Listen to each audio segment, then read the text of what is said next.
જિલ્લા સહિત સમગ્ર ઝાલાવાડ પંથકમાં ખેડૂતો દ્વારા 1.5 મહિના અગાઉ કપાસનું વાવેતર પૂર્ણ કરી દેવામાં આવ્યું છે।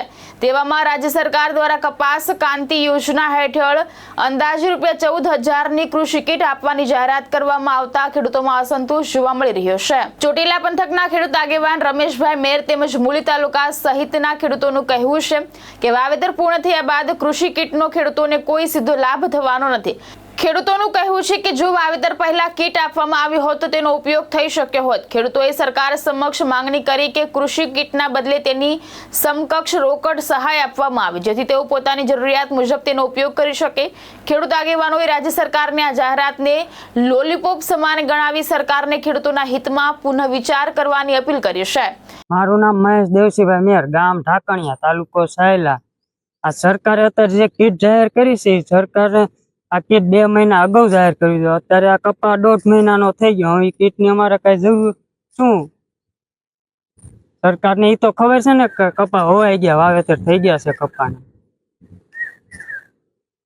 2000ની કીટ જાહેર કરી છે કે જો ખરેખર ખેડૂતને દેવા જાય તો ડાયરેક્ટ ખેડૂતના ખાતામાં નાખ્યા, લોલીપોપ દેવાનું બંધ કરે। મિત્રો, હું ખેડૂત પુત્ર રમેશ મેર। જાહેરાત સરકારે લોલીપોપ આપવાનું પાછું ખેડૂતને ચાલુ કર્યું કે ભાઈ અમે ખેડૂતને 14,000ની ખેડૂતને કપાસની કીટ આપશું। પણ હું એ અધિકારી અને એ મંત્રીને પૂછવા માંગુ છું કે તમને ખબર તો છે કે નહીં કપા ક્યારે વવાય?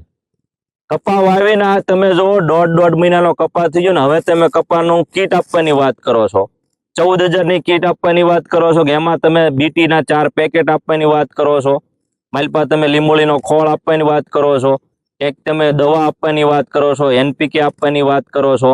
હવે આ 1.5 મહિનાનો કપા થઈ ગયો ને તમે અત્યારે બિયારણ આપો તો અમારે કરવાનું શું? એ બિયારણનું શું અમારે તેલ કાઢવાનું છે? તો આવી ખેડૂતને આમથી ખોટી લોલીપોપ આપી અને ખેડૂતના નામે 14,000 તમે કોના ખિસ્સામાં નાખવાના છો?